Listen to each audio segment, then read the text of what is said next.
لا إله إلا أنت سبحانك ما قدرناك حق قدرك. اللهم اقسم لنا من خشيتك ما تحول به بيننا وبين معصيتك، ومن طاعتك ما تبلغنا به جنتك، ومن اليقين ما تهون به علينا مصائب الدنيا. ومتعنا اللهم بأسماعنا وأبصارنا وقواتنا أبدا ما أبقيتنا، واجعله الوارث منا، واجعل ثأرنا على من ظلمنا، وانصرنا على من عادانا، ولا تجعل مصيبتنا في ديننا، ولا تجعل الدنيا أكبر همنا ولا مبلغ علمنا.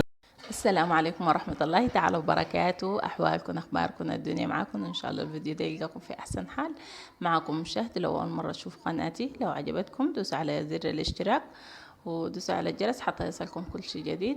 اليوم يعني أول حاجة نبدأ بالدعوات للسودان والسودانيين، ربنا ييسر أمرنا ويسهل أمورنا ويرجع لنا سوداننا زي ما كان وأحسن بإذن الله. ونقول نحن دعاء المؤمن للمؤمن مستجاب، نتمنى منكم الدعاء.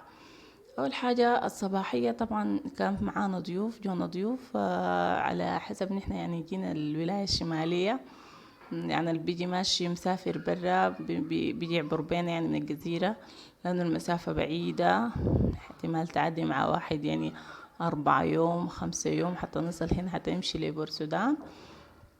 المهم كانوا معانا ضيوف، سويت رز وتقلية وسوينا ملح بطاطس. هنا اللحمة كانت بتحديد ده الكيس يعني بتاع الخضار جبنا من السوق. اللحمة كانت كيلوها العجالي ب14، وكيلو الضان كان ب25، لأن احنا جبنا عجالي. وعملت معاكم الحركة ديك يعني شوية كده بقول لكم هو تاني مع عشان ما انسى شوف الأكياس أول حاجة. وكانت الشطة دي ب500 جنيه، البطاطس ب1500، والأسود ب1500. المهم قلنا نجرب معاكم الحركة بتاعت أختنا المصرية دي. نعمل عشان شنو؟ عشان أنا قلت تديني نكهة اللحمة الضان. كانت اللحمة بتاعتي بقر، عملتها في البطاطس ما عملتها في التقلية. قلت أجرب وأشوف يعني أحكم، يعني ما أخرب الدنيا كلها أشوف. بكده طلعت حلوة. المهم أنا عملتها مع الزيت. لما كبيت الزيت قمت كبيت معاها الشحم اللي أنا سوحته ده، شلت منه مع الزيت، يعني شلت منها ما عملته الزيت. وهنا نسيت طريقة المرة المصرية اللي أختنا المصرية اللي قالت اللي يعني هي قالت بتعمل الزيت والودك وحبة ملعقة كركم وملعقة ملح وبترجعهم مع بعض، يعني تخلطهم مع بعض وكده بتشيل منهم بالملعقة. لكن أنا طوالة كبيت الزيت وخديت فيه الشحم الضاني ده، وخديت اللحمة والبطاطس وقلبتهم مع بعض، عملت فيهم الصلصة والملح وكده. لكن طلعت والله رهيبة. طبعا ادتني طعم، انا حسيت باهي هنا ادتني طعم اللحمة الضاني، يعني بتحسي بانه الملح مطبوخ باللحم ضاني. ما زي التقلية يعني لحم بقري عادي، لكن دي ادتني نكهة الضاني، يعني ممكن الزول يجربها والله حلوة يعني. فانا قلت اجربها واوديكم راينا راي يعني حلوة بجد. هنا انا نظفت الاسود طبعا عنده غسلته بشنو؟ غسلته بالملح. وعندي اختي قالت لي غسلي بالسكر، برضو انا جربتها معاها، غسلته بالملح وبالسكر الاتنين عشان المرارة تروح ليا. وانا الاسود بكب له محتاج زيت، يعني بحب الزيت اسود. انا عملت الزيت وغسلته وخدت فيه الصلصة وخدت فيه الدكوة قرون الشطة وغملته عليه كده، يعني ما هبشته وما حركته ما اي حاجة، على نار هادية. بتخليه بعد ياخد الفورة الأولى دي تاني توطي على نار هادية، تخليه عشان النار الهادية ما يعني الأسود ما بيتبخر، الموية منه سريع، بتخليه يعني شنو بموية شوية دي بتنجد. المهم غطيت الحلة بتاعت الأسود، وبعد ما جهزت زي ما شايفين فتحت منها الحلة من غير موية من غير أي حاجة، بعد ما فتحت الحلة حركتها كده دابت معاي طوالي، ما عملت معاي حاجة. يعني محتاجة لي شي مفراك أو حاجة أقدر أهرسها بيها. عملت برضو حركة، كانت جارتنا يديها العافية طبعا هناك، نوباوية كانت. قامت قالت لي تعملي مرة، سوت لي في البيت، عملت لي ملعقة بتاعت كستر. قالت لي ملعقة كستر أو ملعقة نشا بتديها قوام كده، يعني بتخفف من المرارة، وحبة سكر.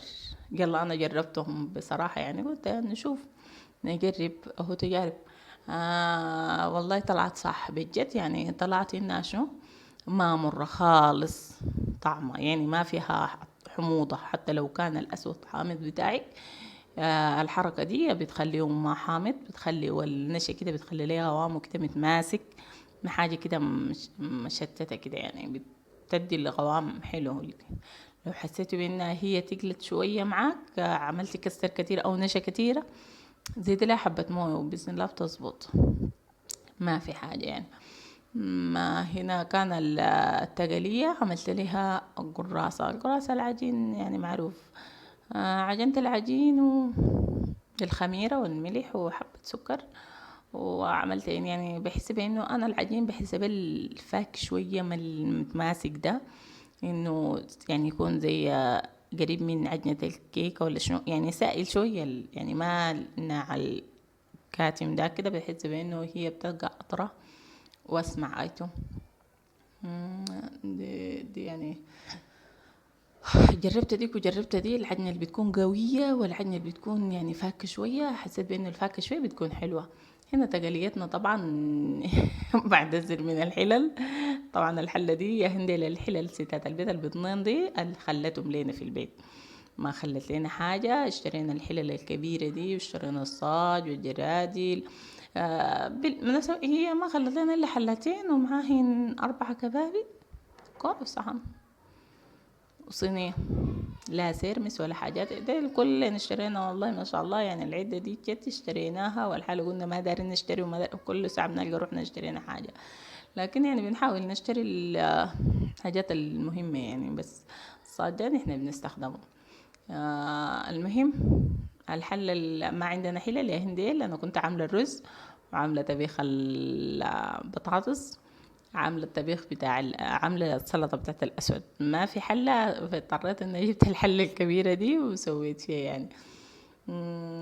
والله طلعت يعني السلطة الأسود بجد رهيبة، والله عجيبة. أتمنى منكم تجربوها بالكستر، وحبة الكستر وحبة سكر بتروح المرارة رهيبة. أول مرة أنا بجد أعمل يعني أشتغل بالكلام ده. أنا سويته وقلت يعني أكلمكم يعني تجربوا شوفوا، لكن بجد حلوة. التقلية طبعا محتاجة مني البصل المحمر، يعني البصل لازم تتحمر شديد، وبجع فيها اللحمة ومعليه وبخليني الموية والملح وبخليني أخذ غلوة.